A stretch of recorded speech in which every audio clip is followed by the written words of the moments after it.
దేశాలకు అమ్మేటటువంటి ప్రయత్నం చేస్తున్నారు. ఇదిగో కంటైనర్స్, ఈ కంటైనర్స్లో పెట్టి విచ్చలవిడిగా దీన్ని ఎగుమతి చేసేటటువంటి కార్యక్రమం చేస్తున్నారు.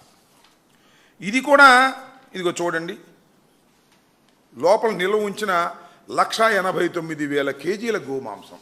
1,89,000 అంటే సుమారుగా 2 లక్షల కేజీల గోమాంసాన్ని ప్యాక్ చేసి రెడీగా పెట్టారు. దీన్ని పట్టుకున్నారు. ఎవరు పట్టుకున్నారు దీన్ని? మన పోలీసు వాళ్ళు పట్టుకోలే. ఇది పట్టుకున్నది ఎవరయ్యా అంటే డైరెక్టర్ ఆఫ్ రెవెన్యూ ఇంటెలిజెన్స్, అంటే కేంద్ర ప్రభుత్వానికి సంబంధించినటువంటి డిఆర్ఐ. దీనికి ఇన్ఫర్మేషన్ ఇచ్చారు. మన వాళ్ళకి ఇస్తే, మన పోలీసులకి ఇస్తే చంద్రబాబు నాయుడు గారు చెప్పినట్టుగానే నాటకం ఆడతారు, పట్టుకోరు అనే ఉద్దేశంతో డైరెక్టర్ ఆఫ్ రెవెన్యూ ఇంటెలిజెన్సీకి ఎవరో ఒక అన్నోన్ వ్యక్తి ఇన్ఫర్మేషన్ ఇస్తే వాళ్ళు పట్టుకున్నారు. పట్టుకుని శాంపిల్కి పంపించారు. ఇది గోమాంసమా లేక పశువు ఇంకోటి మాంసమా అని పంపిస్తే ఇది గోమాంసం అని నిర్ధారణ వచ్చింది. ఆ తర్వాత తప్పనిసరి పరిస్థితుల్లో మరి విశాఖపట్నం పోలీసులు కేసు నమోదు చేశారు. ఎందుకు ఈ కేసు నమోదు చేశారు, ఎందుకు పట్టించుకోవట్లేదు రాష్ట్ర ప్రభుత్వం అంటే, పట్టించుకోకపోతే పట్టించుకోపోయారు. ఇది ఎప్పుడు వచ్చిందంటే అక్టోబర్ 3వ తారీఖున పట్టుకున్నారండి. ఇంతవరకు చంద్రబాబు నాయుడు గారు ఎక్కడ మాట్లాడా? ఎక్కడ మాట్లాడాల.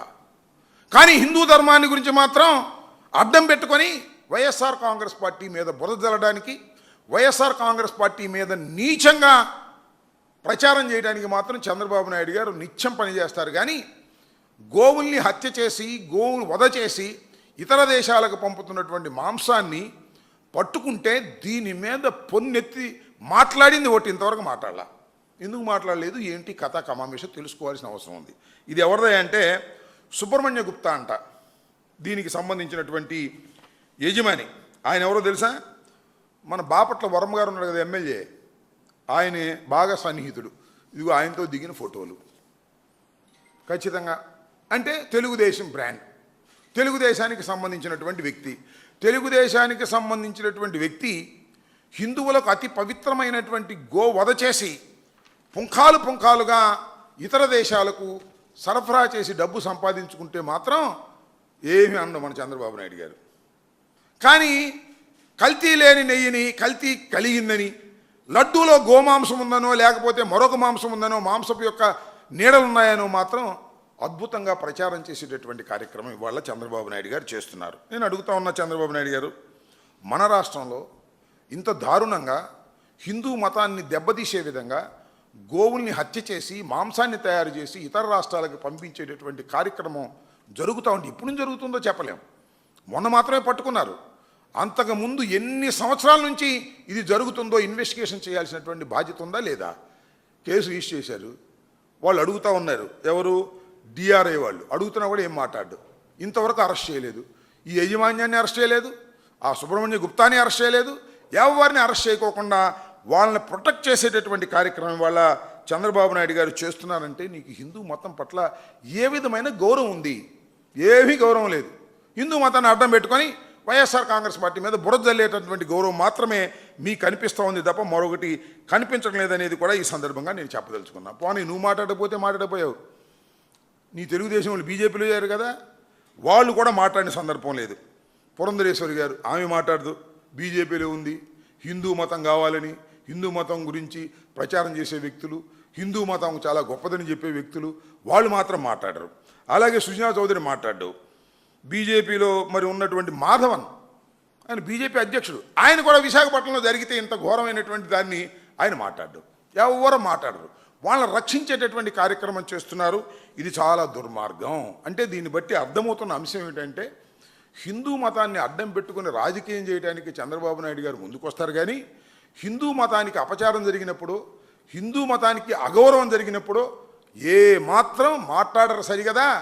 అలా అపరాధం చేసిన వ్యక్తుల్ని కాపాడేటటువంటి కార్యక్రమం చంద్రబాబు నాయుడు గారు చేస్తున్నారు అనేదాన్ని మనకు చాలా స్పష్టంగా అర్థమవుతూ ఉంది. అదేవిధంగా చారిటబుల్ ట్రస్ట్ పేరిట అనేకమైనటువంటి పశువుల్ని రవాణా చేస్తున్నటువంటి సందర్భాలు ఉన్నాయి.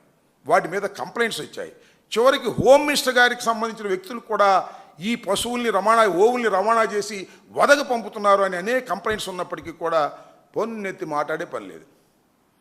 గోమాంసాన్ని విచ్చలవిడిగా సరఫరా చేసే కార్యక్రమాలు, విచ్చలవిడిగా ఎక్స్పోర్ట్ చేసే కార్యక్రమాలు హోంమంత్రి గారికి సంబంధించిన వ్యక్తులు, తెలుగుదేశానికి సంబంధించిన వ్యక్తులు చేస్తుంటే మాత్రం దాన్ని పట్టించుకునే కార్యక్రమం లేకోకుండా అనవసరంగా, అక్రమంగా, అన్యాయంగా వైఎస్ఆర్ కాంగ్రెస్ పార్టీ మీద తప్పుడు ప్రచారం చేసేటటువంటి కార్యక్రమాలు చేస్తున్నారు. మతాన్ని అడ్డం పెట్టుకొని ఇది చాలా దుర్మార్గమని చంద్రబాబు నాయుడు గారు దీని మీద మాట్లాడకపోవటం పెద్ద అపచారమని కూడా ఈ సందర్భంగా నేను చెప్పదలుచుకున్నా.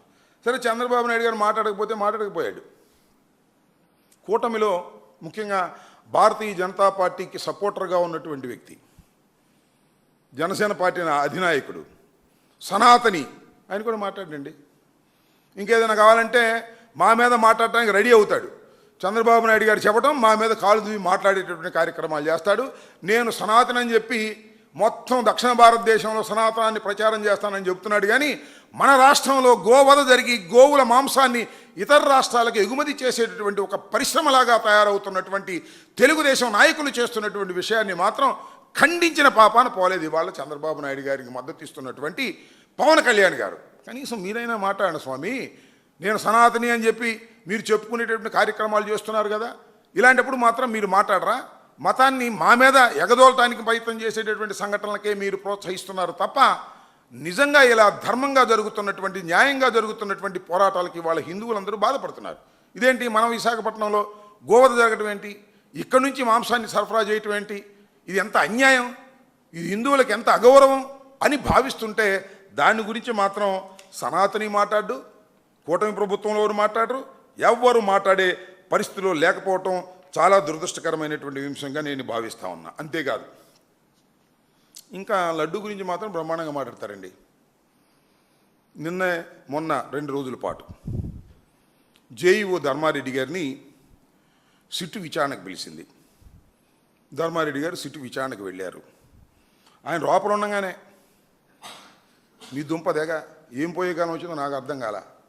ఏబిఎన్ అలాగే TV5 ఏం చెబుతారండి, కల్తీ నెయ్యి కేసులో అప్రూవర్గా టీటీడీ మాజీ అదనపు ఈఓ ధర్మారెడ్డి అప్రూవర్గా మారిపోయాడు. ఇంకా లోపల నుంచి బయటకు కూడా రాలా. మనకి ఇన్ఫర్మేషన్ ఎట్లా వచ్చిందో మరి నాకు తెలియదు. ఎవరిది? ఏబిఎన్ రాధాకృష్ణ గారు ధర్మారెడ్డి గారిని విచారణకు పిలిస్తే విచారణ క్రమం జరుగుతూ ఉంటే లోపల నుంచి బయటికి రాకముందే అప్రూవర్గా మారిపోయాడు. అప్రూవ్గా మారిపోవటమే కాదు, ఇంకేదో చెప్తారండి వీళ్ళు. టీటీడీ మాజీ చైర్మన్ వైవి సుబ్బారెడ్డి ఒత్తిడి వల్లనే అన్నీ జరిగాయండి. ఏం జరిగాయేమో నాకు అర్థం కాల.